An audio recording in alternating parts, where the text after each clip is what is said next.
Hello everybody of the internet, my name is Native Vader and today we're looking at this. It's the new Jurassic World Dominion Jeep Gladiator. It might not be new to you guys in the US, but over here in the UK it certainly is to me. So we're going to have a look around the box and then we're going to take it out and hopefully have a play with it and capture some dinos. So first of all, on the front of the box here you've got the typical image now that we're used to seeing of the T-Rex in the corner, the beautiful Jurassic World Dominion logo. A couple little things here that says it's 2.4 gigahertz and it has a battery. I believe this might be rechargeable. It says Jeep Gladiator, and you've got a couple of images there on the side displaying what this actually does. So if we just get a close-up look at that, so you can see there it's remote control and it's displaying the capture feature of the Draco Rex, although it doesn't actually say anything on the box about that actually happening. So there's no buttons being shown on the box. Pressing a button actually activates that, but we'll get more into that I guess when we take it out of the box. On the top here you've got Jeep Gladiator again, the Jurassic World logo, and you've got a couple of images here as well. So it says it's durable. I'll probably be testing that.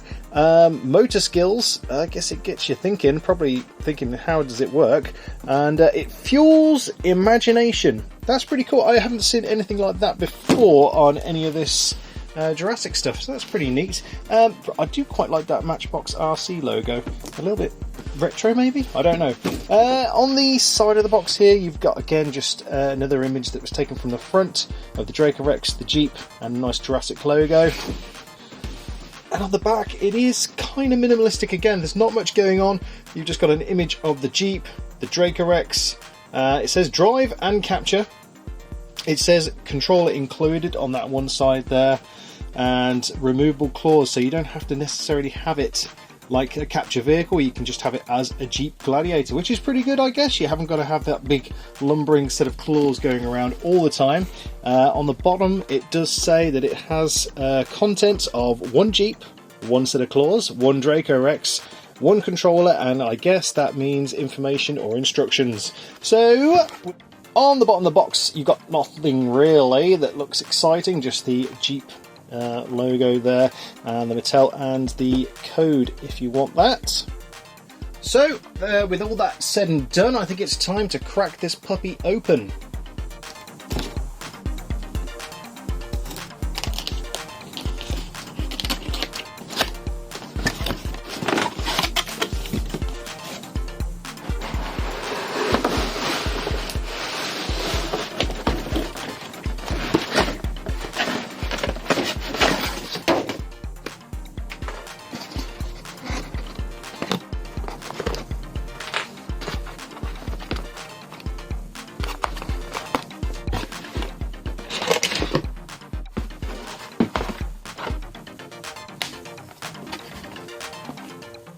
So once you've got everything out of the box, this is pretty much what you're left with. You've got the remote control, the claws, the Draco Rex, the Jeep obviously, and the instructions. So I think what we'll sort of look at first is the Jeep. So I'm just going to move this stuff out of the way.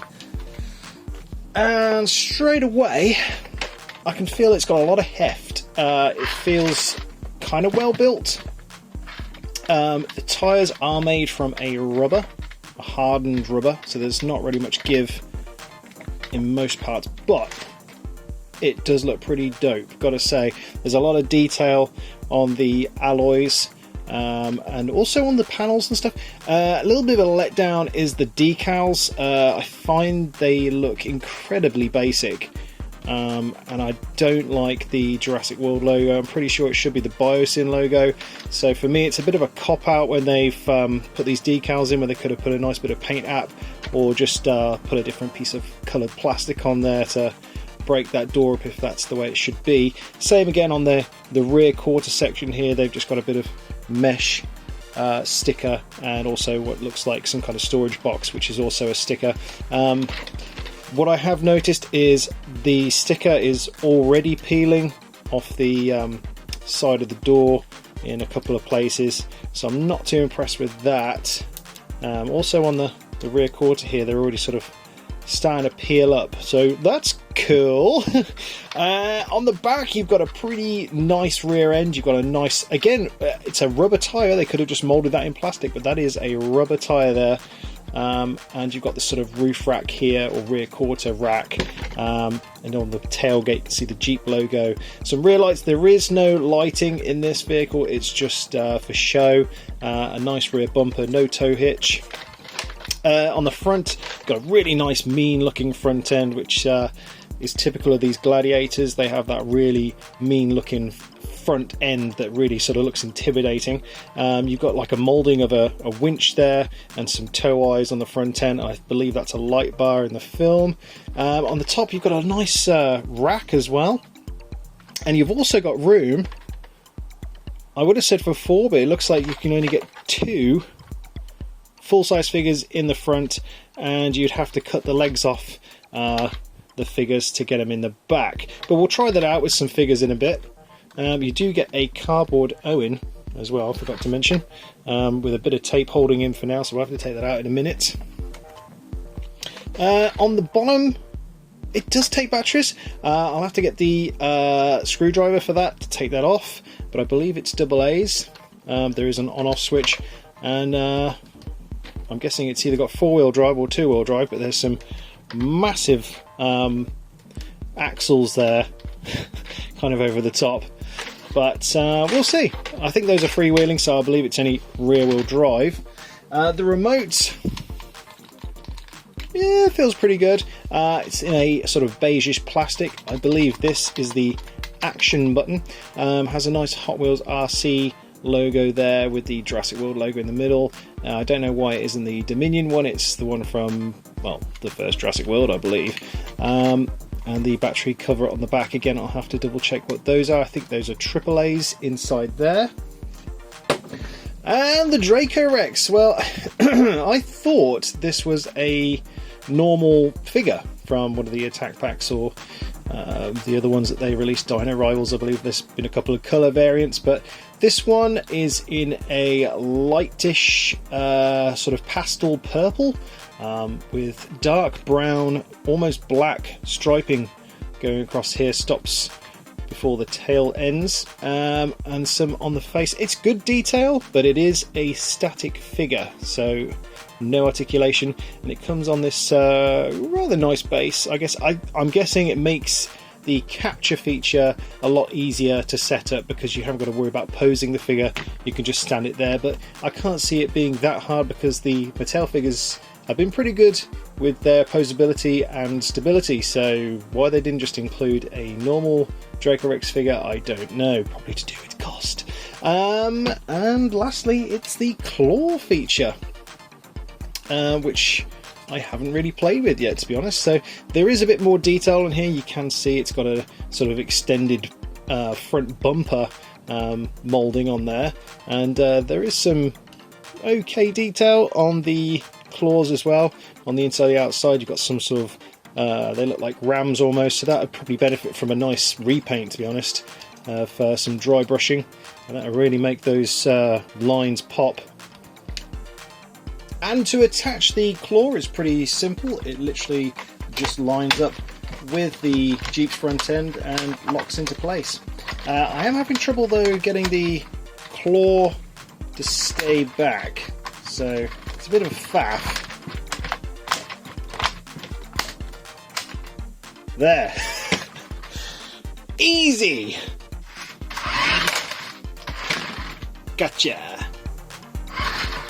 Well, I've got to say, actually, once you get used to the claw feature, it actually works pretty well. I did think, though, that that button on the remote was going to be the one that actually triggered the claws, but in fact it's actually a pressure release thing, so when you bump into the Draco Rex, it actually activates the claws. So it's not terrible. I thought maybe it was going to be some kind of electronic catch, but I don't mind that either. That's pretty cool.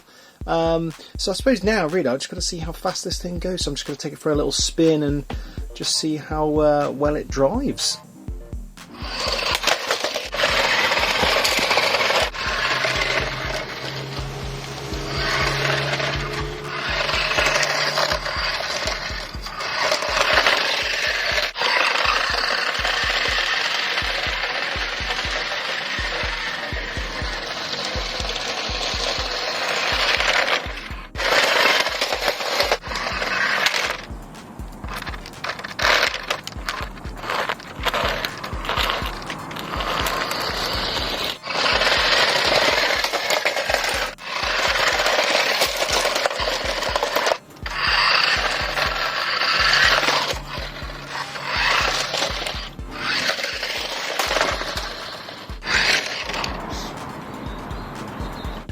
the Jeep does drive okay. It's a little bit underpowered and the steering's kind of janky. Doesn't really have a great turning circle, so it does take forever to do turns, but you know, it does tackle with most of the surfaces. Best I think is really hardwood floor or carpet. Seems to be pretty okay on that. I did put it through the harshest. I just used it on block paving and stone, so you know, if it can cope with that, it can cope with carpets and hardwood floors, not a problem. So really there's not much else apart from, I guess we could try some figures inside it and see what happens with that. So I've got an Owen figure and I'm just going to pop him next to cardboard Owen. I think I'm going to keep cardboard Owen in there just for giggles. Does he go in there? That's the question. Yes, he does. Plenty of leg room for Owen in there. However, I don't know why they bothered with this, but there is no room for legs in the back for the other figures. So you're going to have a mercenary or someone sitting side saddle inside there. But yeah, that's not great, to be honest. But I mean, I think the reason for the roof rack is you could use it as a grab handle. It is pliable enough, I believe, that I could get one of those on there. Yeah, see? That works pretty good. I like that. Yeah, that can work. But yeah, well, I guess we could do a size comparison as well. I just happen to have an Explorer from the Legacy Collection. It is massive compared to the Ford Explorer. It's absolutely tiny.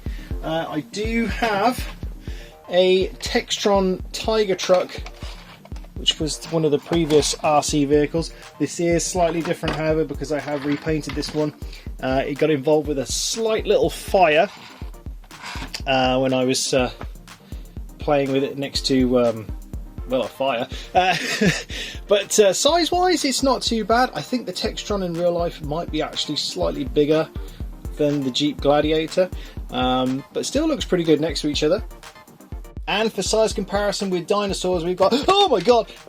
Sorry about that, I picked up something really disgusting. I've got a Jurassic World Parasaurolophus here instead, which size up quite nicely next to the truck. I've got to say, it's not too bad actually. It's a good size.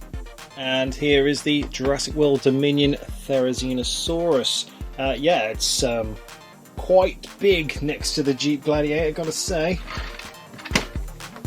Yeah, very nice.